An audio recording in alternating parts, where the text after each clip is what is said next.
सफेद गाय और उसका बछड़ा, घना कोहरा, ठंडी हवा और सन्नाटे में गूंजती एक करुण पुकार। पूरा गांव जाग उठा।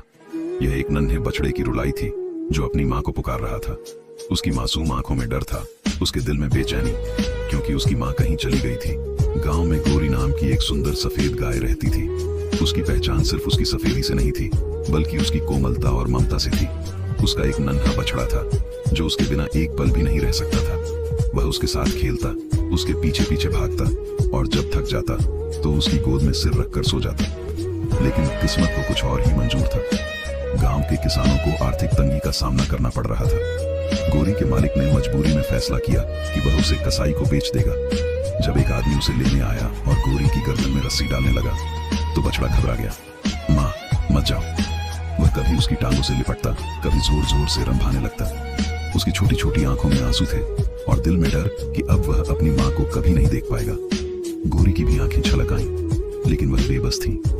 मालिक ने रस्सी खींची और गोरी धीरे धीरे दूर जाने लगी। बछड़ा भी पीछे पीछे दौड़ पड़ा, लेकिन उसके छोटे कदम उसकी माँ तक नहीं पहुंच सके। उसकी रुलाई हवा में खुल गई और देखते ही देखते गोरी आंखों से ओझल हो गई। वह सारी रात गांव के बाहर एक पेड़ के नीचे बैठा अपनी माँ के बिना बिलखता रहा।